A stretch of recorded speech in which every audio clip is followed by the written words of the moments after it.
जय स्वामिनारायण। आप सबનું સ્વાગત છે મારી યુટ્યુબ ચેનલ બીએપીએસ ભરાવાણીમાં। તો આજના વિડીયોની અંદર આપણે પૂજ્ય આત્મતૃપ્ત સ્વામીનું એક ખૂબ સરસ પ્રવચન સાંભળશું। આજના આ પ્રવચનમાં આપણે યોગીજી મહારાજના જે એક રમૂજી પ્રસંગો છે કે બાપાની જે એક લીલા અપરંપાર હતી કે ક્યારેક હરિભક્તોને પણ ન સમજાય એવી જે લીલાવાળા પ્રસંગો છે એ પૂજ્ય આત્મતૃપ્ત સ્વામીના પ્રવચનની અંદર સાંભળશું। ખૂબ સરસ રમૂજી પ્રસંગો સાથે આપણે શીખવાનું છે કે જીવનમાં આપણે ક્યારેક જો એવો સમય આવે કે આપણને ક્યારેય ન સમજાય કે હવે આપણે શું કરવું, તો એવા સમયની અંદર આપણે કઈ રીતની માનસિકતા રાખવી એ પણ વાત આ પ્રવચનની અંદર સાંભળશું। ખૂબ સરસ પ્રવચન છે એટલે વિડીયો જરૂરથી સંપૂર્ણ જોઈ ચેનલને સબસ્ક્રાઇબ કરવાનું ભૂલતા નહીં, વિડીયો લાઈક કરવાનું ભૂલતા નહીં અને નીચે જય સ્વામિનારાયણ કમેન્ટ અવશ્યથી કરજો। તો ચાલો આજનું આ પ્રવચન શરૂ કરીએ। જય સ્વામિનારાયણ। એટલે અમને કઈ એવું જ્ઞાન નહોતું કે આને સાચા સંત કહેવાય અને સત્પુરુષ કહેવાય, એનું આવી રીતે સેવન થાય, કઈ જ ખબર નહોતી। સાવ કોરી સ્લેટ જેવા હતા। આ તો તમે મળ્યા એટલે અમે તમારી અંદર જોડાઈ ગયા, પણ તમારી પહેલા જો ગમે તેવા કોઈ લેભાગુ ગુરુ મળી ગયા હોત તો અમે તો એની અંદર જોડાઈ જાત, તો અમારો જિંદગી નકામી જતી રહેત। યોગીજી મહારાજ આ સાંભળીને હસવા માંડ્યા અને બાપા કે એવું ક્યારે બને જ નહીં ગુરુ, કે બાપા કેમ ન બને, અમને તો ક્યારે જ્ઞાન હતું જ નહીં કે યોગી બાપા જેવા સાચા સંત પાસે જવા, તો એક્સિડેન્ટલી અમે આગળ આવી ગયા। યોગીજી મહારાજ કે ના ગુરુ, એવું ન થાય, તમે અહીં જ આવવાના હતા। સિંહનો માલ ક્યારેય શિયાળિયા ખાઈ શકે નહીં, તમે બધા સિંહનો માલ છો। આપણને એવું લાગતું હશે કે સત્સંગમાં કોઈક રીતે આપણો પ્રવેશ થયો, આપણને એમ લાગતું હોય કે બાળપણથી સત્સંગમાં જન્મ થયો એટલે આપણે સત્સંગમાં આવી ગયા, આપણને એમ લાગતું હોય કે મારો મિત્ર સ્વામિનારાયણનો તો મને ખેંચીને દર્શન એટલે આવું થઈ ગયું। આવું કંઈ જ નથી, એ તો બધા નિમિત્ત છે। પણ એની અંદર મોટો ફાળો એ છે કે સત્પુરુષે આપણને પસંદ કરીને પોતાની શરણમાં લઈ લીધા છે। બાકી આપણા બુદ્ધિ બળે કરીને આપણે અહીં આગળ પહોંચી શકીએ એ વાતમાં માલ નથી, કે આકસ્મિક રીતે આપણે અહીં આવી જઈએ એ વાતમાં પણ માલ નથી। એમની કૃપા વિના અહીં સુધી પહોંચી શકાતું નથી। તો એમણે પોતાના સ્વરૂપનો આપણને પરિચય કરાવ્યો, નિશ્ચય કરાવ્યો। હજી એની દ્રઢતા તો બાકી છે, પણ આપણને એટલીસ્ટ એટલું તો થયું આ સાચા સંત છે, આ સાચા સત્પુરુષ છે અને અહીં આગળ કલ્યાણ છે, એટલું તો આપણને પ્રતીતિ થઈ। જેમ છે એમ સ્વરૂપની ઓળખાણ એ તો આપણે જેમ જેમ સત્સંગમાં આગળ વધીએ એમ વધારે ને વધારે થતી જશે। બીજી વસ્તુ, એમની પ્રાપ્તિ શું થઈ કે એ આપણા થયા। એમના આપણા ઉપરનો બહુ જ મોટો ઉપકાર છે કે પોતાની સ્થિતિને ભૂલીને આપણી સાથે આપણા જેવા થઈને વર્તે છે। શ્રીજી મહારાજે આ પ્રશ્ન ગરડા અંત્ય પ્રકરણના 14મા વચનામૃતની અંદર પોતે પૂછેલો છે કે આવા જે મોટા સંત હોય જે જગતથી અત્યંત વિરક્ત, ભગવાનની અંદર કાયમ લીન રહેનારા એવા સત્પુરુષ છે, એ પોતે બાહ્ય દ્રષ્ટિએ કરીને જ્યારે વર્તે છે ત્યારે ધર્મ, જ્ઞાન, વૈરાગ્ય, ભક્તિ એમાં શીથિલવું પણ ક્યારેક જણાવે। એમનો એવો હેત હોય છે કે એની અંદર ઘણી વખત પોતે પોતાની ઊંચાઈ છે, આધ્યાત્મિક ઊંચાઈ, ત્યાંથી નીચે આવીને આપણી જેવા થઈને વર્તે, તો એવે વખતે શું સમજવું? તો મહારાજે એ વખતે કીધું કે આવા જે મોટા સંત એ બાહ્ય દ્રષ્ટિએ કરીને વર્તે છે, એ તો કેવળ કૃપાએ કરીને વર્તે છે, જીવો પર દયાએ કરીને વર્તે છે। અને આવા સંત જ્યારે બાહ્ય દ્રષ્ટિએ જ્યારે વર્તે છે ત્યારે અનંતને જળભરત અને શુકજી જેવા કરી મૂકે છે। એ બાહ્ય દ્રષ્ટિએ વર્તે એમાં આપણને બ્રહ્મરૂપ કરી મૂકે એટલી એમની અંદર શક્તિ છે। એટલા માટે એ આપણી જેવા થઈ અને આ સ્થૂળ દ્રષ્ટિએ વર્તે છે। થોડા દિવસ પહેલા ઈશ્વરચરણ આ વાત કરી હતી કે જ્યારે બાબુભાઈ કોઠારી હતા, એમને મનમાં આ પ્રશ્ન રહે, બાબુભાઈ કોઠારી નહીં પણ આપણા અમદાવાદના હરિભક્ત અર્જુનભાઈ ચાવડા હતા, એમને આ પ્રશ્ન કાયમ રહ્યા કરતો કે આ શાસ્ત્રીજી મહારાજ કેમ આટલી બધી દોડધામ કરે છે, શું આટલી બધી પ્રવૃત્તિ, ધમાલ ધમાલ ધમાલ, કઈ નિરાત રાખીને બેસતા નથી ને ભજન કરતા નથી, બસ આ જ કર્યા કરે છે સ્થૂળ દ્રષ્ટિએ। ત્યારે એ વખતે અર્જુનભાઈની આ સમજણ જોઈને અંતર્યામીપણે શાસ્ત્રીજી મહારાજે એમની વાત જાણી લીધી અંતરની, અને પછી શાસ્ત્રીજી મહારાજને જવાબ આપ્યો કે અર્જુનભાઈ, આ તો મોટા પુરુષની આજ્ઞાએ કરીને અમે આ રીતે વર્તીએ છીએ, આ પ્રવૃત્તિ કરીએ છીએ, બાકી અમે તો આકાશમાં રહીએ એવા છીએ। તો એમની સ્થિતિ પ્રમાણે વર્તે તો આપણો એમનો કોઈ રીતે મેળ ખાય એમ નથી, પણ એમની પ્રાપ્તિ આપણને શું થઈ છે? કૃપાએ કરીને આપણા જેવા થઈને વર્તે, આપણા પ્રશ્નો સાંભળે, એનું સમાધાન કરે, એમની આપણા પરની કૃપા છે। એમનો જ્યારે વિચાર કરીએ ત્યારે આપણને એમને વિશે હેત વધતું જાય છે। અને ત્રીજી વસ્તુ આવે છે, હવે જે આપણે સાંભળવા બેઠા છીએ છે પ્રસંગ, કે કેમ કરીને આપણા તરફથી એમના તરફ વધારે નજીક જવાનો પ્રયત્ન આપણે કરી શકીએ, કેમ કરીને વધુ ને વધુ એમનો આપણે અંતરથી લાભ લઈ શકીએ, તો એમાં 3 વસ્તુ એનો પ્રારંભ આપણે કર્યો હતો ગઈકાલે, કે એક વસ્તુ તો છે હેત. હેતની સાથે વિશ્વાસ અને નિષ્કપટપણું પણ આપણે સમજી લઈએ છીએ. બીજું છે એમના મહિમાનો અનુસંધાન, અને ત્રીજી વસ્તુ છે એમની આજ્ઞા અને અનુવૃત્તિનું પાલન. આ 3 જોડાણ છે. જેમ અહીં આગળ આપણે બેઠા છીએ અને અહીં આગળ બધે લાઇટ થાય છે, આ માઇકમાંથી અવાજ બધાને સંભળાય છે, એનું કારણ શું છે? કે ઇલેક્ટ્રિસિટી અહીં આગળ છે. હવે હકીકતમાં આ ઇલેક્ટ્રિક પાવર તો ક્યાં છે? છેક એનું પાવર સ્ટેશન તો ઘણું બધું દૂર હશે, પણ અહીં આપણને અજવાળું મળે છે, અહીં આપણને એના ફાયદા થાય છે. એનું કારણ શું? વચ્ચે કનેક્શન છે. કનેક્શન છે તો અહીં બેઠા બેઠા આપણને એનો ફાયદો થાય છે. પણ ધારો કે પાવર સ્ટેશનને અડીને જ આપણું મોટું મકાન હોય, પાવર સ્ટેશનને અડીને જ, પણ જો આપણા ઘરમાં ફ્યુઝ ઉડી ગયો હોય તો શું થાય? અંધારું, કનેક્શન નથી. તો કેટલા દૂર છે કે કેટલા નજીક એ મહત્વનું નથી, કનેક્શન છે કે નહીં એ અગત્યનું છે. સત્પુરુષની સાથે આપણું કનેક્શન હોય, ગુણાનંદ સ્વામી આ બધી વાત કરેલી છે, દૂર હોવા છતાં પણ નજીક, નજીક હોવા છતાં પણ જો કનેક્શન ના હોય તો દૂર. તો એમાં હેતરૂપી જોડાણ, કે એમની સાથે જો આપણને અનન્ય હૈયે તો પછી એ આપણી સમીપ છે એવો અનુભવ થયા કરે. તો એમાં મહારાજે પહેલી વાત એ કરી, મૂઢપણે કરીને હેત કરી દેવું. મૂઢપણે, એની અંદર જાજો વિચાર નહીં. પ્રથમના 59માં મહારાજી કહે કે જેમ આપણને સગા સંબંધીમાં કેવી રીતે હેત થાય છે, એ કે થોડા બ્રહ્મરૂપ છે, બૈરા છોકરા બ્રહ્મરૂપ તો નથી જ, પણ છતાં કેમ એમને વિશે હેત થઈ જાય છે? બસ છે, એ આપણા છે એમ હેત થઈ જાય છે. એવી રીતે કંઈ પણ પ્રકારના વિચાર વગર બસ સત્પુરુષને વિશે હેત, મૂઢપણે એક તો હેત કરી દેવું, સ્થાપન ઉત્થાપન કર્યા વિના.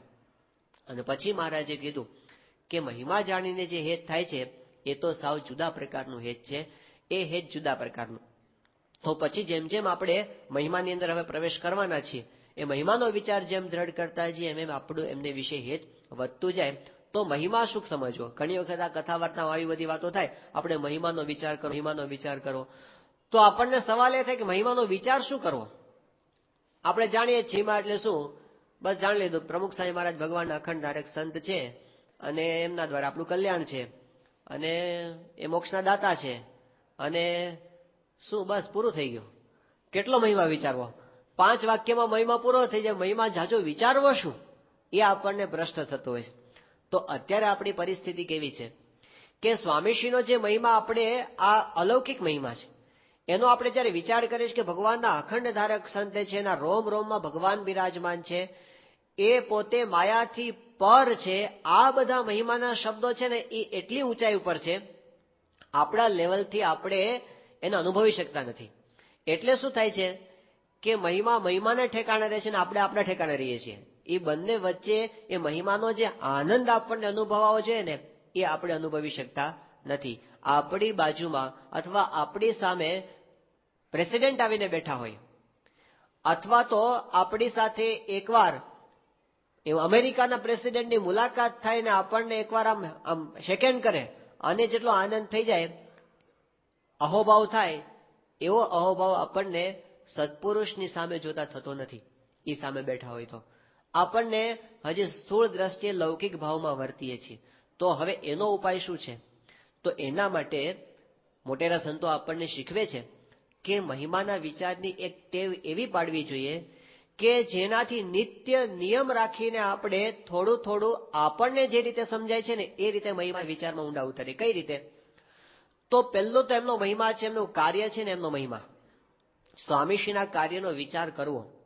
આપણે શું છે, એકવાર સાંભળી લઈએ છીએ પછી એનો વિચાર કરતા નથી. 2-3 દિવસ પહેલા પૂજ્ય વિવેક સાગર સ્વામીએ આપણને આ વાત કરી હતી, સ્વામીશ્રીના કાર્યની વાત, કે કેટલું જબરજસ્ત સ્વામીશ્રીનું કાર્ય છે. બહુ ફટાફટ પસાર થતા હતા. એ તો આમ એક મિનિટમાં એક કાર્ય લેતા જતા હતા. મંદિરો તો 1 મિનિટમાં, સંતો તો 1 મિનિટમાં, સ્વામીશ્રી દ્વારા રાહત કર્યો તો 1 મિનિટમાં, બધું 1 મિનિટમાં પસાર કરતા જતા હતા.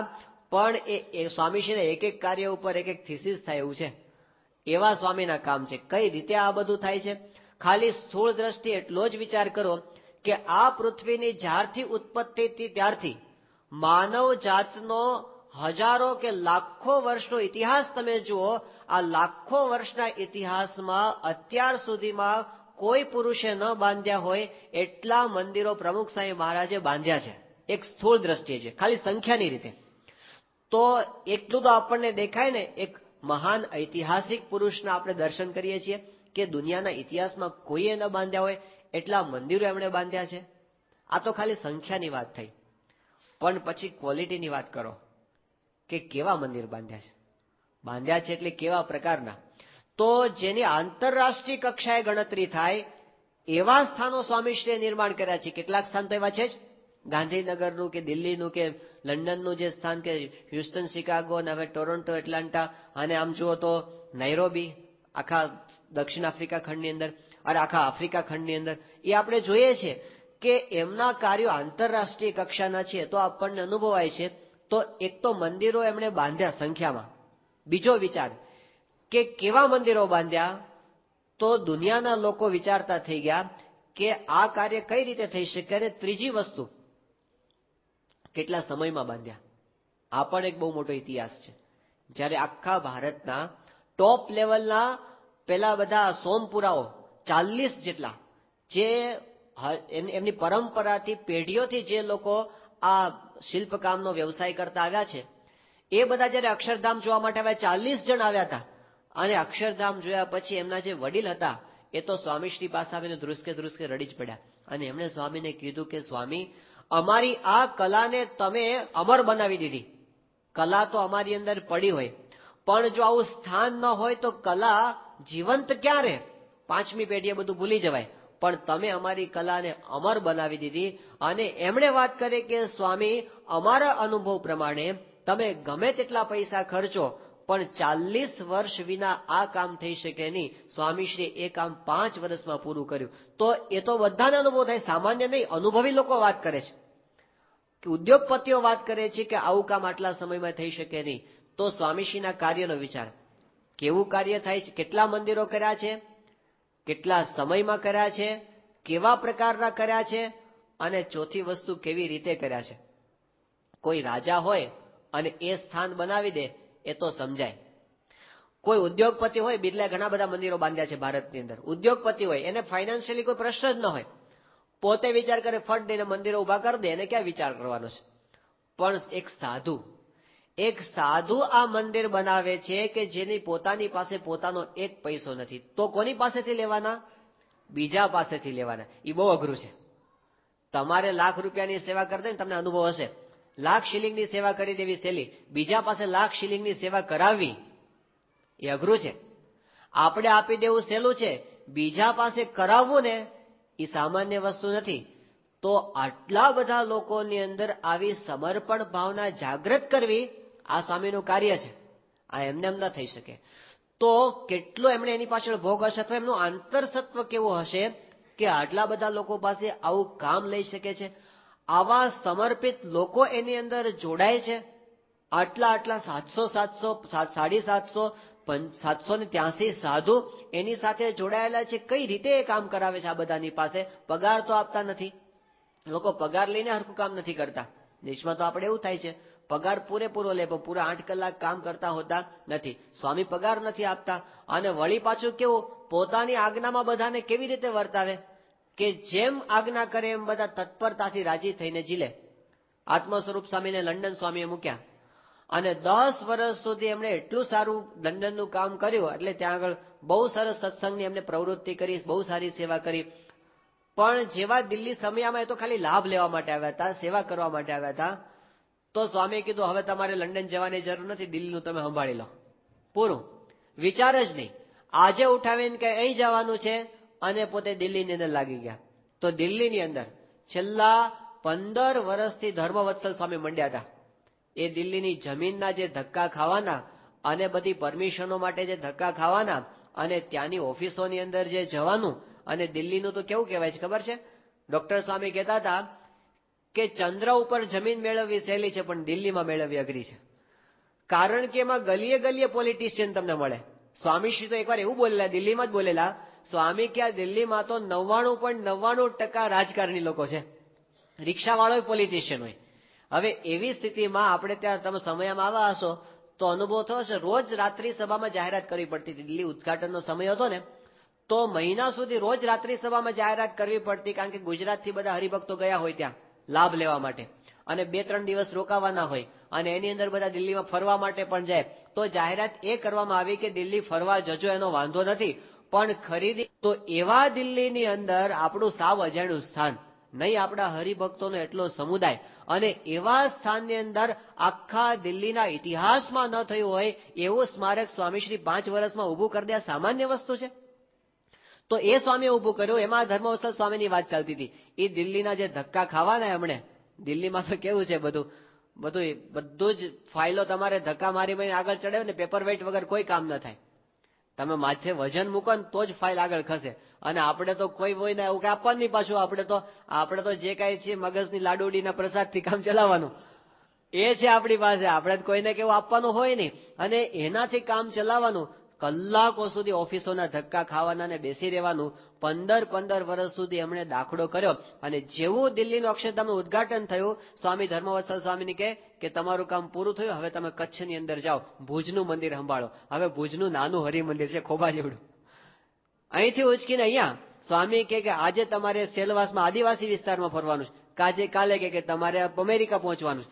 જ્યાં આજ્ઞા કરે ત્યાં આવો સમર્પિત સમુદાય, એની પાસે સ્વામી આ કામ કરાવ્યું છે. આવો સમુદાય ઉભો કરવો એ સહેલી વસ્તુ નથી. એ સ્વામીનો મહિમા છે કે આવા લોકો, સમર્પિત લોકો ઉભા કરવા.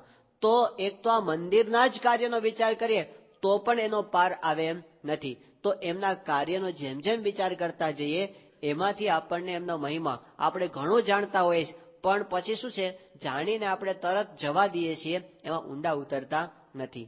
તો એમનું કાર્ય એ એમનો મહિમા છે, એમનું જીવન એ એમનો મહિમા છે.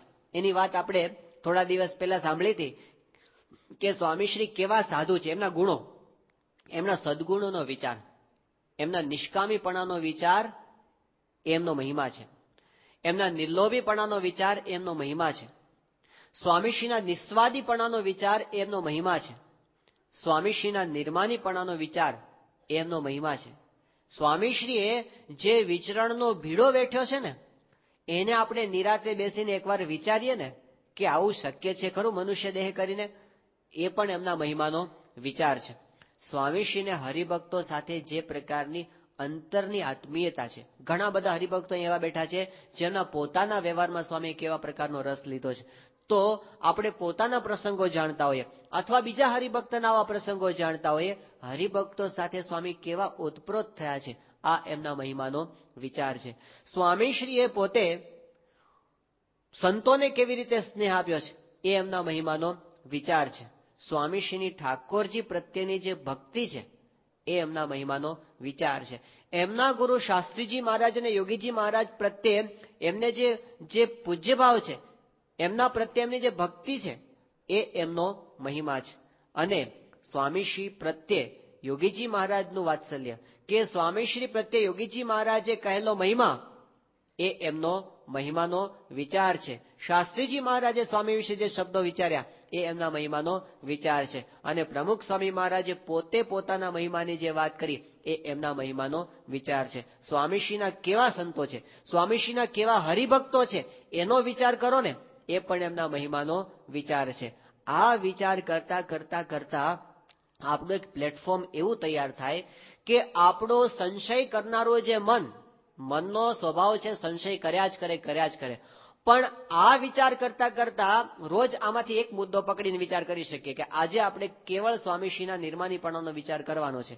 એવો 5 મિનિટ પણ જો રોજ આપણે ફાળવીએ તો એમ કરતા કરતા એક એવું પ્લેટફોર્મ તૈયાર થાય કે આપણને એટલું તો દ્રઢ થઈ જાય કે સ્વામીશ્રી અત્યંત મહાન સત્પુરુષ છે, સ્વામીશ્રી અત્યંત સાચા સત્પુરુષ છે, અત્યંત નિર્મળ સંત છે. આટલું તો દ્રઢ થઈ જાય તો એમના કાર્યના વિચાર પછી એમના ગુણોનો વિચાર, એનાથી આપણને એમના પ્રત્યે વિશ્વાસ દ્રઢ થાય. અને ત્યાર પછી જે ત્રીજું અને સૌથી મહત્વનું પગથિયું છે એ છે એમના સ્વરૂપનો મહિમા સમજવો. પહેલા કાર્યનો, પછી ગુણનો અને પછી એમના સ્વરૂપનો મહિમા. અને સ્વરૂપનો મહિમા જ્યારે આપણે સમજીએ ત્યારે પછી આપણે ઉધારપણું રહે નહીં. ત્યારે આપણને પ્રત્યક્ષની અંદર બધું જ આવી ગયું. એવો જ્યારે અંત છે, મહારાજે પ્રથમના 9મા વચનામૃતની અંદર વાત કરી કે આવી રીતે જેને પ્રત્યક્ષ ભગવાનના સ્વરૂપને વિશે નિષ્ઠા થઈ, પછી એને કાંઈ ઈચ્છા ન રાખવી, એવી પણ ઈચ્છા ન રાખવી કે ધામની અંદર ભગવાનના સ્વરૂપ કેવું હશે. આજ આમાં બધું આવી ગયું. મને સાક્ષાત મળ્યું જે ભગવાનનું સ્વરૂપ એ જ અક્ષરધામમાં બિરાજમાન મહારાજ છે. મને એ જ પ્રત્યક્ષપણે દર્શન આપે છે, કાંઈ બાકી નથી. આવી રીતે નિષ્કુળાનંદ સ્વામીએ વાત કરી કે આવી રીતે જ્યારે ખુમારી પ્રગટ થાય ને કે સખી ખરી ખુમારી ચડ્યા વિના, સખી ખરી ખુમારી ચડ્યા વિના, પલટે નહીં રે પલટે નહીં રે, એના પંડનું પોત કે ભૂધર ભૂખ્યો છે ભાવનો, સખી અંતર રહે અણો સરું. જ્યાં સુધી આવી પ્રતીતિ ન થાય ને ત્યાં સુધી કેવી દશા હોય? તો નિષ્કાળ સ્વામી કહે છે, પરોક્ષની વાત કરે છે કે જે પરોક્ષપણે આકાશમાં ભગવાનને શોધે છે એની કેવી દશા? કે સખી અંતર રહે અણો સરું, જેવી ઝાંખી રે જેવી ઝાંખી રે, રહે દીપક જ્યોત કે ભૂધર ભૂખ્યો છે ભાવનો. ફાનસ હવે તો રહ્યા નથી કે ફાનસ, પણ જૂના જમાનામાં ફાનસ હોય અને એને પેલી મેસ લાગી ગઈ હોય અને પછી અંદર દીવો હોય કેવો ઝાંખો ઝાંખો લાગે, એનો પ્રકાશ છે બરાબર રેલાઈ શકે નહીં. એમ જ્યાં સુધી સખી અંતર રહે અણોસરું, જેવી ઝાંખી રે જહે દીપક જ્યોત, મજા ના આવે, આમ આનંદ ના આવે, સત્સંગનું સુખ ના આવે. તો એના માટે એકવાર નિશ્ચય થાય પ્રગટ ભગવાનનો, પછી કેફ ચડે. એ ના હોય ને ત્યાં સુધી, જેમ ભાગવતની અંદર વાત આવે છે કે પેલા યુધિષ્ઠિર બહુ ઉદાસ થઈ ગયા હતા, આ બધું યુદ્ધ બહુ થયું હતું, એની અંદર પોતે આવી રીતે આવું બધું થયું હતું કે મારાથી બહુ પાપ થયું, મારું કલ્યાણ નહીં થાય, એવું બધું એના મનમાં રહ્યા કરતું હતું. નારદજી એને ભગવાનનો મહિમા કહેવા માટે આખી પ્રહલાદની કથા કરી કે પ્રહલાદ માટે નૃસિંહજી પોતે પ્રગટ થયા અને આવી રીતે એના માટે એની રક્ષા કરી. આ બધી ભગવાનના મહિમાની વાત કરી. તે વાત સાંભળી અને યુધિષ્ઠિર પાછા વધારે ઉદાસ થઈ ગયા. એ કે ઓહો, પ્રહલાદ માટે તો ભગવાન આવ્યા પણ અમારે તો એવું કાંઈ નહીં. તો એ વખતેના જવાબની અંદર કહે છે નારદજી કે યુધિષ્ઠિર તું સમજ, હું તારા માટે એ જ વાત કરું છું. અહો નૃલોકે બતભૂરી ભાગા લોકમ પુનાના મુનિયભ્ય. એને વાત કરી કે આ લોકની અંદર જેને પામવા માટે લોકો આટલા પ્રયત્ન કરે છે, મોટા મોટા મુનિઓ જેના દર્શન ઈચ્છે છે, એ વાત કરી કે એ તારા ઘરની અંદર એ ગૂઢ પરબ્રહ્મ મનુષ્ય લિંગ મૂર્તિ આ શ્રી કૃષ્ણ છે, તને સાક્ષાત મળ્યા છે, એવું તું માન. તું નહીં માને ત્યાં સુધી તને એનાથી શાંતિનો અનુભવ નહીં થાય આ પ્રગટને. તો ત્યાં સુધી એને અધૂરું ને અધૂરું જ લાગ્યા કર્યું. એવી રીતે પ્રત્યક્ષ આપણને મળ્યા છે, પણ એનો વિચાર ન કરીએ અને એની સામે ન જોયા કરીએ અને જ્યાં સુધી એની પ્રતીતિ ન થાય ત્યાં સુધી આપણને ઝાંખું ઝાંખું રહ્યા કરે છે. તો વધારે ને વધારે વિશ્વાસ દ્રઢ કરી અને આપણે એમના વચનોથી એમના સ્વરૂપને સમજવાનું છે કે કોણ આપણને પ્રાપ્ત થયા છે.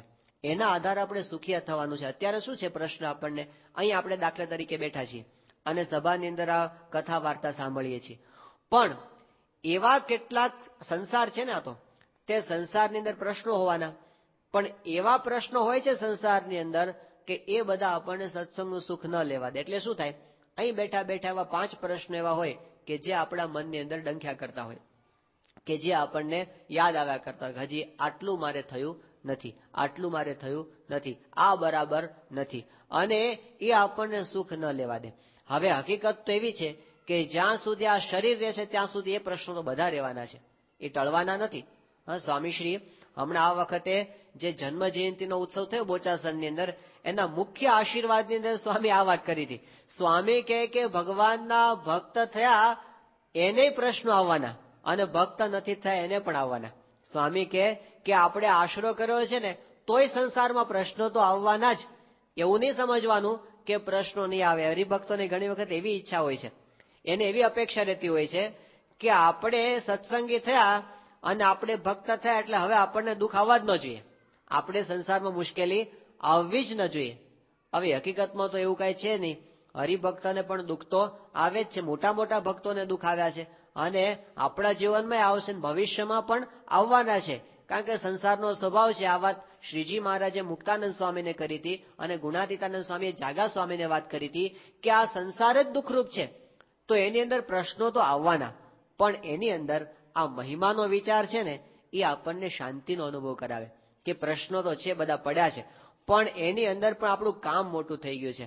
જે મોટા સંતો દ્રષ્ટાંત આપે છે કે આપણે દાખલા તરીકે ભારતમાં રહેતા હોઈએ અને અમદાવાદમાં આપણે રહેતા હોઈએ અને આપણી એક કંઈક ધંધાની એક ફાઇલ હોય અને કંઈક દિલ્હીની અંદર કોઈક જગ્યાએ કોઈ સરકારી ખાતામાં અટવાતી હોય અને આપણા માટે બહુ જ અગત્યનું આપણા બિઝનેસ માટે, અને આપણે એને છોડાવવા માટે પ્રયત્ન કરતા હોઈએ કે એમાંથી આપણી ફાઇલ આગળ વધે, અને 30 વર્ષ સુધી આપણે દાખલો કરીએ પણ આપણી ફાઇલ આગળ હાલતી ન હોય, અને ધારો કે એકવાર એવું બને કે આપણે અમદાવાદથી ટ્રેનમાં બેસીએ દિલ્હી જવા માટે, અને એ ટ્રેનની અંદર એટલી બધી ગીર્દી હોય કે આપણને પગ મૂકવાની પણ જગ્યા ન મળે, અને આપણે આમ ભીસાતા આખી રાત ઊભા આપણે દિલ્હી પહોંચીએ.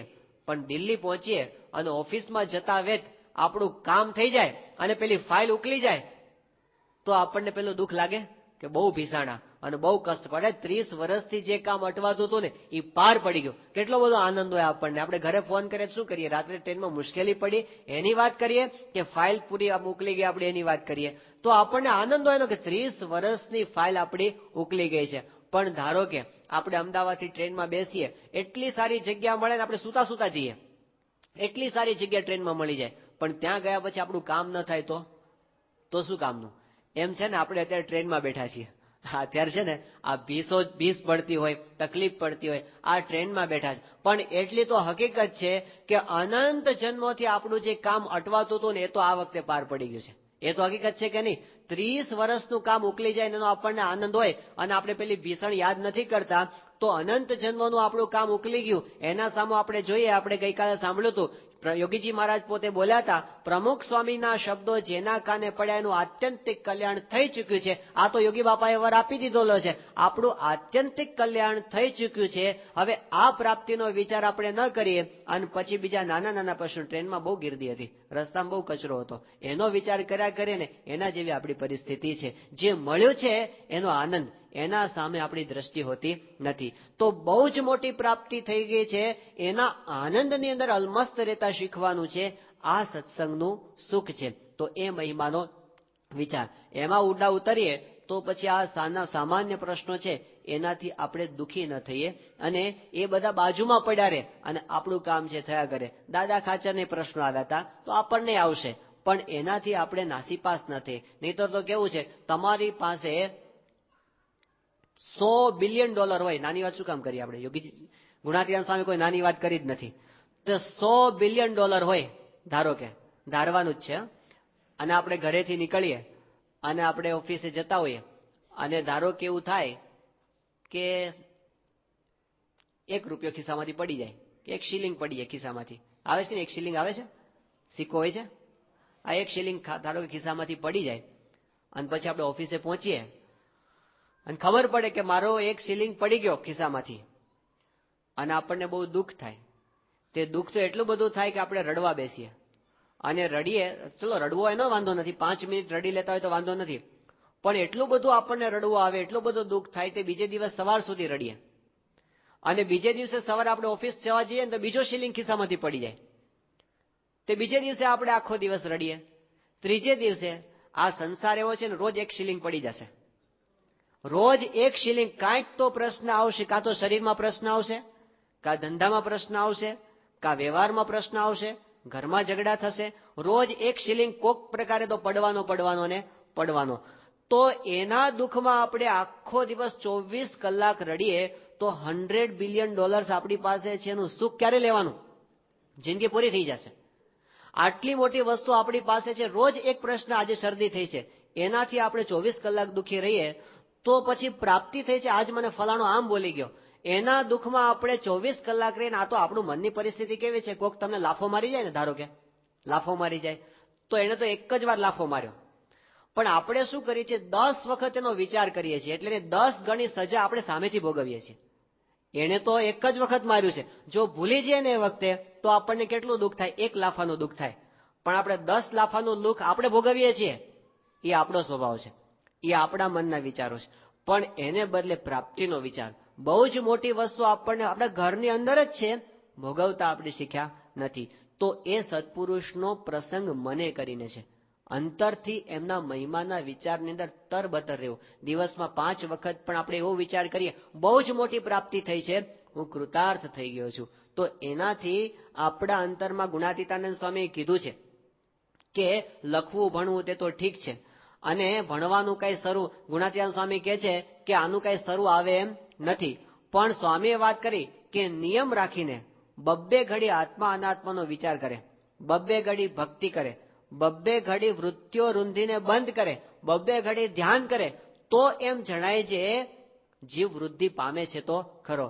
પણ નિયમ વિનાનું તો સ્વામી કહે કે પાણીનો ઘડો ઢોળા જેવું થાય છે. કથા સાંભળીએ છીએ, સમાગમમાં આવીએ છીએ, મજા આવી જાય છે, બહુ મજા આવી ગઈ, પણ પછી નિયમ રાખીને આપણે કાંઈ કરતા નથી.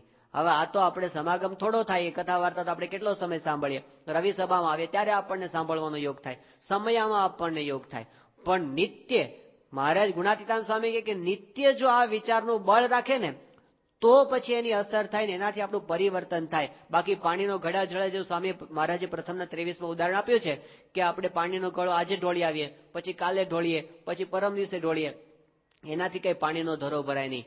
પણ આંગળી જેવી જો પાણીની શેર સતત ચાલ્યા કરતી હોય તો મહારાજ કે ત્યાં તળાવ ભરાઈ જાય. એમ સતત સાતત્ય બહુ અગત્યની વસ્તુ છે. તો આટલી મોટી વસ્તુને આપણે ભૂલવી નથી. એ મહત્વની વસ્તુ છે કે હવે મારા વાલાને નહીં રે વિસારું રે, શ્વાસે તે નિત્ય સંભારું રે. વારંવાર એને સંભાળ્યા કરવા તો એને એક મહત્વનું કામ સમજવાની જરૂર છે. જેવી રીતે આપણે બીજા બધા કામ સમજીએ છીએ ને, એમ આને પણ કે આ પ્રાપ્તિને સંભાળ્યા કરવી એ મોટું કામ છે. એ પ્રાપ્તિનો વિચાર ખાલી આશ્વાસન માટે નથી, એ બહુ જ મોટી સાધના છે, આપણે આધ્યાત્મિક સાધના, જેનાથી જીવનું પરિવર્તન થઈ જાય. એ આ મહિમાનો વિચાર. અને એમાં જે આડું આવતું હોય, આપણને જે મનુષ્ય ભાવ આવતા હોય, આપણને જેમાં શંકા કુશંકા થતી હોય, એનો ત્યાગ કરતા શીખવું, એમાંથી બચવું. કઈ રીતે? તો એક તો ઉપાય એ છે કે એમની સતત પ્રાર્થના કર્યા કરવી. જ્યારે પણ આપણને અણુના કરોડમાં ભાગનો પણ મનુષ્ય ભાવનો વિચાર આવે સત્પુરુષમાં, તરત ગદગદ ભાવે પ્રાર્થના કે સ્વામી આમાંથી તમે બચાવજો, તમને તમારે વિશે ક્યારે મનુષ્ય ભાવ અમને આવે નહીં, એવી કૃપા તમે કરો, આમાંથી બચાવો. આ મનની અવળચંડાઈ છે કે જે આવા અવળા વિચારો કરે છે, આપને વિશે મનુષ્ય ભાવ કલ્પે છે, એમાંથી મારી રક્ષા તમે કરજો. એવી પ્રાર્થના એક તો એમની પાસે આપણે કરવી. અને સાથે સાથે એમના દિવ્ય ભાવ છે ને એને આપણે હૃદયમાં દ્રઢ કરી રાખીએ ને તો વાંધો આવે ના. બાકી સત્પુરુષ છે તો આપણી જેમ વર્તે. યોગી બાપા હતા કેટલા ભોળપણ બતાવતા, એકદમ ભોળપણ. તે લોકોને એવું લાગે યોગી બાપાને કઈ ખબર જ નથી પડતી. હકા બાપુ પોતે કહેતા હતા, હકા બાપુ કે શાસ્ત્રીજી મહારાજના વખતની અંદર તો અમે બધા એવું જ સમજતા કે યોગી બાપાનો ઉપલો માળ ખાલી છે. કારણ કે એ શું આમ ધૂન તાળીઓ પાડ્યા કરે, ધૂન કર્યા કરે, એવા સંકલ્પો કર્યા કરે કે જે આખો આમ ક્યારેય સિદ્ધ થાય એવા લાગે નહીં. એટલે બધાને લાગે જોગીને કઈ ખબર પડતી નથી. આ ઠીક છે, સાધુ છે, સેવા કર્યા કરે છે, ભલા ભોળા સાધુ છે, એટલો સદભાવ હોય એમના પ્રત્યે. પણ કોઈને એમના પ્રતાપની એ વખતે ઝાંખી થતી નહોતી. સાવ ભોળા લાગે યોગીજી મહારાજ, જાણે કઈ ખબર જ પડતી નથી એવા. અને આમ વ્યવહારની અંદર તો જાણે આમ એટલા બધા આજ્ઞા પાલક ને કે આપણને લાગે આટલી બધી હદે સરળતા. નિર્ગુણદાસ સ્વામી તો કડક સ્વભાવના, અને યોગીજી મહારાજ નિર્ગુણદાસ સ્વામીની સાથે ફરતા. તે ત્યાં વટલાદરાની અંદર હતા, અને નિર્ગુણદાસ સ્વામી એકવાર પધરામણી જવાનું હતું કે જોગી પધરામણી જવાનું છે, જાઓ ઘોડાગાડી બેસી જાઓ, આપણે પધરામણી જવાનું છે. યોગીજી મહારાજ તો નિર્ગુણદાસ સ્વામી કીધું વિચાર નહીં કરવાનો, દોડવા જ માંડ્યા પાગ પહેરીને. અને જ્યાં બહાર પહોંચ્યા અને ત્યાં ઘોડાગાડી હતી, એમાં યોગીજી મહારાજ બેસી ગયા ઘોડાગાડી એક મળી. એમાં થોડી વાર નિર્ગુણદાસ સ્વામી બહાર આવ્યા અને જો જોગી મહારાજ મળે નહીં. ઘોડાગાડી તો આમ બાજુમાં ઉભી હતી, પણ એમાંય નહોતા જોગી મહારાજ. કે એમાં કેમ દેખાત? તપાસ કરતા ખબર પડી દૂર એક ઘોડા વગરની ઘોડાગાડી હતી, એમાં જઈને બેસી ગયા. નિર્ગુણદાસ સ્વામી પછી ખખડાવીને રે ભાન નથી પડતી જોગી, આટલી તમને આ ઘોડાવાળી ઘોડાગાડી તમે ત્યાં જઈને બેઠા છો. પણ એનું ઊંધું ગાલી નિર્ગુણદાસ સ્વામી કે ઘોડાગાડીમાં બેસી જાઓ. હવે આ ઘોડાગાડી ક્યાં જવાની છે ઘોડા વગરની?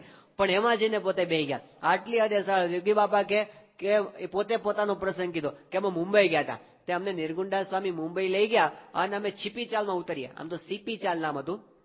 યોગી બાપા છીપી ચાલ કે અમે છીપી ચાલમાં અમારો ઉતારો. અને યોગી બાપા કે આવડા ઉંદરડા નીકળે રાતના. અને પછી યોગી બાપા કે અમે છે ને પધરામણીએ જઈએ, અને નિર્ગુણદાસ સ્વામી છે ને ચાલતા પધરામણીએ જાય, કારણ કે પૈસા ભાડાનો ખર્ચો આપણે ને એટલે. પછી એક વખત અમને નિર્ગુણદાસ સ્વામી કે હાલો જોગી તમને ચોપાટી ઉપર લઈ જઈએ.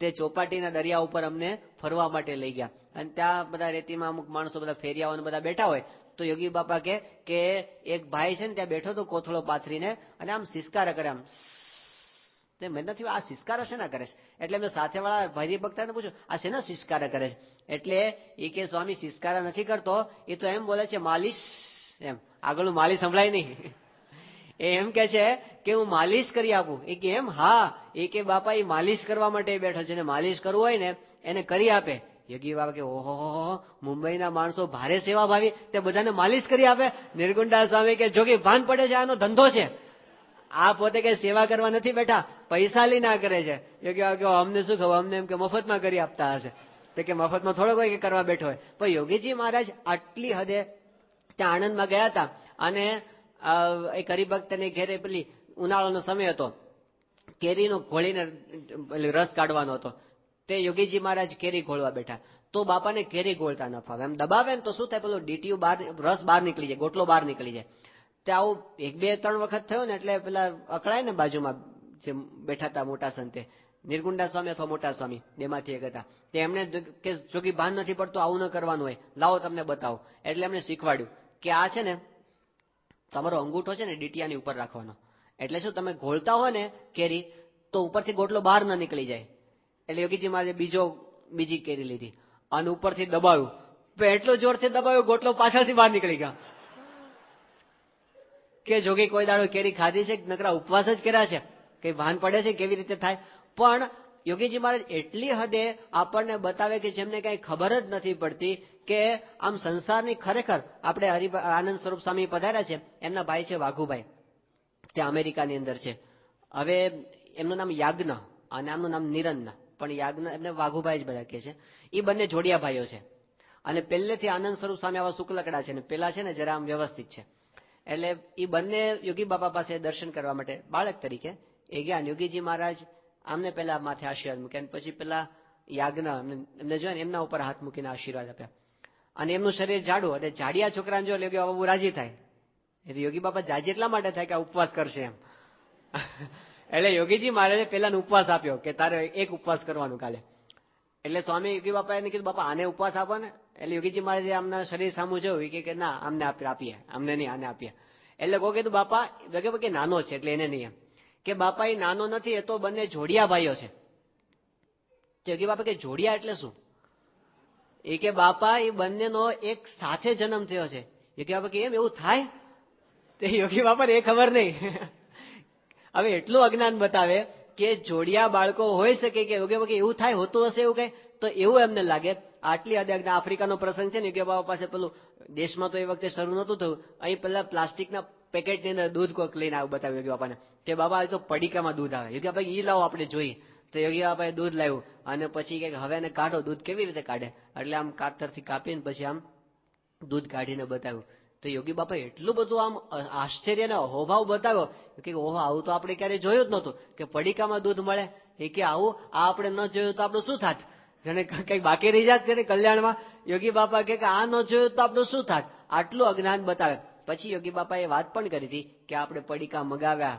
અને કાપ્યા અને દૂધ કાઢ્યા આ બધી લીલા સંભાળી રાખવી મૂળ તો એમને સમર્થ્ય આપવી હોય પણ આવું જયારે કરે ને ત્યારે યોગી બાપાને કઈ ખબર પડતી નથી અને ક્યારેક એવું બતાવે ને કે બધી ખબર પડે છે સર્વજ્ઞપણું અહીંયા 70 આવ્યા યોગી બાપા અને પેલા હરિભક્તો બધા કહેતા હતા લંડન ની અંદર બાપા પધારો યોગી બાપા કે મંદિર કરો ને તો આવીએ લંડનમાં મંદિર કરો તો આવીએ અને પછી હરિભક્તો બધા નકશો લઈને આવ્યા કે બાપા લંડનમાં ક્યાં મંદિર કરવું યોગી બાપાએ આંગળી મૂકી અહીં આપણું મંદિર થશે અને ઇસ્લિંગ્ટનમાં બરાબર એ જ ઠેકાણે આપણને એ પ્રોપર્ટી મળી અને ચર્ચની અંદર આપણે પહેલી વખત મંદિર લંડનની અંદર કર્યું પણ અહીં બેઠા બેઠા આખા બ્રહ્માંડનું જોવે છે એવું ચરિત્ર કરે અને જ્યારે કઈ ખબર જ નથી પડતી એવું પણ ચરિત્ર કરે તો બંનેની અંદર જે ભક્ત છે ને એને આ મહિમા અને દિવ્ય ભાવ બંને એક જ વસ્તુ છે કે આપણને એની અંદર પણ દિવ્ય ભાવ રહે એ ચરિત્ર કરતા હોય અજ્ઞાન બતાવતા હોય કાંઈ ખબર પડતી નથી એવું બતાવતા હોય સ્વામીશ્રી ઘણી વખત એવું બોલતા હોય છે બધા પ્રવચનની અંદર એવું ઘણી વખત ભૂલ કરી નાખે સાનો જેમાં સ્વામીશ્રી 1994 સાલમાં હતા જાહેર સભાની અંદર સ્વામી એવું બોલ્યા સ્વામી કે શંકરની પુત્રી પાર્વતી હતી આવું બોલાય વારંવાર બોલ્યા પાછા 2-3 વખત પાછા તો સ્વામી પાસે પછી વાત નીકળી જમતા બાપા તમે આ તો આવું બોલ્યા તો સ્વામી કે અમને તો કઈ ખબર ન પડે. અહીંયા આગળ સ્વામી હમણાં પહેલે દિવસે પેલું આણંદજી સંઘેડિયાનો પ્રસંગ પર ચડી ગયા, તે સંઘેડિયા પરથી રંઘેડિયા પર ચડી ગયા. છે શું રંઘેડો જ આવેલો, પછી એ રંઘેડાનો સંઘેડો થયો જ નહીં. તો આવું બધું જયારે બોલતા હોય ત્યારે આપણને કંઈક સ્વામી કરતો તો આપણને વધારે ખબર પડે છે, સ્વામીને કઈ ખબર પડતી નથી. આ અજ્ઞાન બતાવવું ને એ પણ એમની એક મનુષ્ય લીલા છે, એ સ્મૃતિ આપવા માટે. સ્વામી ઘણી વખત બધું ભાષાઓનું નથી, હિન્દી ભાષા બાપા બોલે છે, તે એવા લોચા મારે ને બધા. ત્યાં પેલા હરિનારાયણ સ્વામી સ્વામીશ્રીને દર્શન કરવા માટે મળવા માટે આવ્યા હતા અમદાવાદની અંદર. તો સ્વામી બધા સંતોનો પરિચય આપતા હતા, હિન્દીમાં આપતા હતા. તમે યોગીચરણ સ્વામીની વાત કરી. સ્વામી કે ये हमारे योगीचरण स्वामी है और संगीत बहुत अच्छा जानते हैं और तबला अच्छा बगाड़ते हैं. સ્વામીને વન ઉભા કર્યું ને એટલે હિન્દી હાલ્યું. તો પેલા તો બહુ મહિમા વાળા છે, પણ એમને સ્વામીને એવું પાછું જરાય પેલો નહીં કે મોટો માણસ છે તો આપણે આપણું હિન્દી કેવું લાગશે. દિલ્હી અક્ષરધામના ઉદઘાટનની સભામાં બધા સંતોએ જે વ્યવસ્થાપક હતા સ્વામીને કીધું હતું, કારણ કે આ તો 150 દેશોમાં દેખાવાનું હતું અને રાષ્ટ્રપતિ હાજર હોય ને પ્રધાનમંત્રી ભારતના હાજર હોય અને મોટા મોટા નેતાઓ હાજર હોય અને આખી દુનિયા જોવાની હોય. અને સ્વામીને કીધું બાપા તમે છે ને ગુજરાતીમાં બોલજો. એવું સ્વામીને કહી રાખ્યું હતું કે બાપા ગુજરાતીમાં બોલશો તો ચાલશે, એનો ભાવાનુવાદ પછી કહી દેશું. પણ સ્વામી હિન્દીમાં જ બોલ્યા, જવાબ દીધું. એમને જરાય સંકોચ નથી કે આપણે હિન્દીમાં. આણંદ અમદાવાદ અરે ગાંધીનગરની અંદર સ્વામીશ્રી હતા, ઘણું કરીને 98ની સાલનો પ્રસંગ છે. અને એ વખતે પહેલી વખત ભાજપ પોતે આખા ભારતની અંદર જીત્યું હતું. ને એ વખતે અડવાણીજી પોતે પધાર્યા હતા, પછી વાજપેયીજી પોતે પધાર્યા હતા અને ભૈરવસિંહ શેખાવત, મોટા મોટા રાષ્ટ્રીય કક્ષાના નેતાઓ સ્વામીશ્રીના આશીર્વાદ લેવા માટે ગાંધીનગરમાં આવ્યા હતા. અને એ લોકોએ આપણા મંદિરમાં જ સભા થઈ હતી, નાની એવી સભા. અને એ લોકોએ બધા હિન્દીના પ્રખર વક્તાઓ છે. એમણે વાત કરીને પછી સ્વામી આશીર્વાદ આપવાનો વાર આવ્યો અને સ્વામી જે હિન્દીમાં લોચા માર્યા છે, તમે એની વિડીયો કેસેટ આપણી સંસ્થાએ પ્રકાશિત કરી છે. તમને વાક્ય આમ એક વાક્ય સાચું મળવું દુર્લભ છે. એવું સ્વામી હિન્દી બોલે, આત્મા વાંકા ચૂકા નિયન, મરતા જરતા નિયન, બધું જવા જ દે. મુંબઈમાં વાશીમાં આપણી સંસ્થાએ એક જમીન લીધી હતી અને એ વખતેનું પ્લાનિંગ હતું અહીંયા મોટી આપણે અક્ષરધામ જેવું કંઈક સ્થાન કરવું અને એની એક સભા રાખવામાં આવી હતી વાશીની અંદર. અને ત્યાં આગળ બધા મોટા મોટા નેતાઓ, એ વખતે મહારાષ્ટ્રના chief minister, deputy chief minister, એ બધા ત્યાં આગળ હાજર હતા. મોટા મોટા ઉદ્યોગપતિઓ હાજર હતા. એટલે બધા પ્રવચનો બહુ સારા થયા. અને છેલ્લે સ્વામીશ્રીના આશીર્વાદનો વારો આવ્યો અને સ્વામી આ બધા મોટા મોટા બેઠા હતા. સ્વામી પહેલા હિન્દીમાં શરૂઆત કરી અને શરૂઆત હિન્દીમાં કરી પણ બહુ જામ્યું નહીં, એટલે સ્વામી ગુજરાતી પર ઉતરી ગયા. તે પાછું અડધું આમ 2-4-5 મિનિટ ગુજરાતી ચાલ્યું, પાછું સ્વામી હિન્દી પર ચડવા ટ્રાય કરી, પાછા ચડ્યા ને પાછું જામ્યું નહીં, પાછા ગુજરાતી પર. તે આખા 20-25 મિનિટના આશીર્વાદ આમ જ હાલ્યા, ગુજરાતી ને હિન્દી એમ કરતા કરતા. તે પછી સ્વામી પોતે ઉતાર આવ્યા અને 5મા માળે ત્યાં મુંબઈની અંદર બાપા ભોજનના આસન પર બેઠા હતા અને બધા સંતો સામે બેઠા હતા અને બધા સંતો અંદર ઘૂસપૂસ કર્યા. તાજી વાત હતી ને એટલે બધી સ્વામી પોતે આવ્યા ત્યાં બેઠા આસન પર અને સંતોને વાતો કરતા જોયા, અંદર અંદર હસતા. એટલે સ્વામી સમજી ગયા. સ્વામી કે સંતો શું વાત ચાલે છે? એટલે બધા સંતો કે બાપા આજ તો તમે ખરું જવા દીધું. સ્વામી કે શું થયું? કે આટલી મોટી સભા હતી અને તમે તો હિન્દી ગુજરાતી બધું આવું ભેગું આમ ભેળીસાળો જવા દીધું, આવું ભેગું કર્યું. તો સ્વામી કે સામે બેઠા હતા ને અડધા ગુજરાતી હતા ને અડધા હિન્દી હતા, એટલે મેં જવા દીધો. તે દિવ્ય ભાવ હોય ને વાંધો આવે ને, પણ કોકને થાય કે સ્વામીને આટલું આવડતું નથી, એવું થઈ જાય.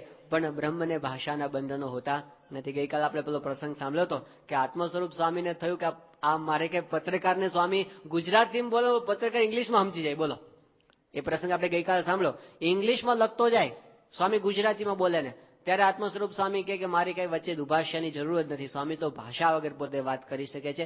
બ્રહ્મને ભાષાના બંધન ના હોય. લિવિંગસ્ટનની અંદર આફ્રિકામાં અહીંયા યોગી બાપા બિરાજમાન હતા ને, પેલો એક અંગ્રેજ ડ્રાઈવર બાપાને મળવા માટે આવ્યો, જ્હોન સ્મિથ એનું નામ હતું. એને સપનામાં યોગી બાપાએ દર્શન દીધા હતા, સપનામાં. અને એને કીધું હતું કે તું છે ને અમને મળવા માટે આવજે. એટલે એ આવ્યો અને આવીને ઉતારે પહોંચ્યો કે ગમે તેમ કરીને ગોતતો અને કે મારે યોગીજી મહારાજને મળવું છે. એટલે લઈ ગયા સંતો એને યોગીજી મહારાજ પાસે કે બાપા તમને મળવા માંગે છે. પેલો કે એમ નહીં, મારે છે ને યોગીજી મહારાજ સાથે ખાનગીમાં વાત કરવી છે. હવે પેલા વ્યવસ્થાપકો સમજાય કે જો સ્વામીને તો અંગ્રેજીનો એકડો આવડતો નથી અને તને ગુજરાતીનો એકડો આવડતો નથી, તે તું ખાનગી કરીશ શું? કોકને તો બેહવું પડશે ને વચ્ચે. એ કે નહીં, બસ મારે એકલાને જ બેસવું છે, બીજું કોઈ નહીં વચ્ચે. એ આવી વાત કરતો હતો ને તે યોગી બાપા કે સાહેબ શું કે છે? તે સાહેબ એમ કે છે કે એને એકલા તમારે બેહવું. કે આવવા દો ને. તે પણ હું પછી બહેન કરશો કે આવવા દો. એ બંને એકલા ખાનગીમાં બેઠા, બધા બહાર નીકળ્યા અને દરવાજો થયો બંધ અડધો કલાકે બંને જણ હસતા હસતા બહાર નીકળ્યા. એ બંને શું વાત કરીને હજી સુધી સિક્રેટ છે, કોઈને ખબર પડી નથી. પણ એમને શું ભાષાના બંધન, એમને જે કેવું હોય એ કહી શકે છે વગર ભાષાએ. તો આપણને આવા સ્થૂળ વસ્તુની અંદર ઘણી વખત આમ સ્વામી આપણને સામાન્ય લાગવા માંડે, પણ એમાં એ દિવ્ય ભાવની દ્રષ્ટિ ટકાવી રાખવાની બહુ જરૂર છે. એને વારંવાર સંભાળ્યા કરે. સામે હોય ને ત્યારે તો ખાસ, દૂર હોય ને ત્યારે તો આપણને વાંધો ના આવે, પણ સામે આવે ને એ વખતે આપણને પાછું તરત આપણા જેવા લાગવા મળે. પણ એ વખતે એમની દિવ્યતાને આપણે જો સંભાળ્યા કરીએ તો વાંધો આવે નહીં. તો આ સત્પુરુષને વિશે અખંડ દિવ્ય ભાવ એ એમનો ખરેખરો મહિમા છે. અને બીજું એની સાથે સાથે અત્યંત મહત્વની વાત એ શું છે કે એમના સંબંધે કરીને એમના સંબંધવાળા ભક્તોને પણ આપણે દિવ્ય સમજવા. આ બહુ અઘરું છે. યોગીજી મહારાજે શાસ્ત્રીજી મહારાજ પ્રત્યેની પ્રાર્થનામાં વાત કરી કે હે શાસ્ત્રીજી મહારાજ, આપ તો સાક્ષાત કૈવલ્ય મૂર્તિ છો. તો જોઈને ભક્તો, આજના આ પ્રવચનમાં આપણે ખૂબ સરસ એવા પ્રવચનો પ્રસંગો જે છે આપણે સાંભળ્યા. પૂજ્ય આત્મતૃપ્ત સ્વામી આપણને યોગીજી મહારાજના જે આપણે ન સાંભળેલા હોય એવા પ્રસંગો આપણને સંભળાવ્યા. ખૂબ રમૂજી પ્રસંગો પણ હતા અને જીવનમાં ઘણું બધું શીખવી જાય એવી વાત પણ આ પ્રવચન અંદર આપણે શીખ્યા. તો આવા જ પ્રવચનો જોવા માટે અમારી ચેનલને જરૂરથી સબસ્ક્રાઇબ કરો, વિડીયો લાઇક કરો, વિડીયો શેર કરો, કારણ કે આપનો એક લાઇક એ અમને મોટિવેટ કરે છે આવા વિડીયો આપ સુધી પહોંચાડવા માટે. તો ચેનલ સાથે જરૂરથી જોડાયેલા રહેજો. તો મળીએ એક નવા જ પ્રવચનમાં. ત્યાં સુધી આપ સૌને જય સ્વામી.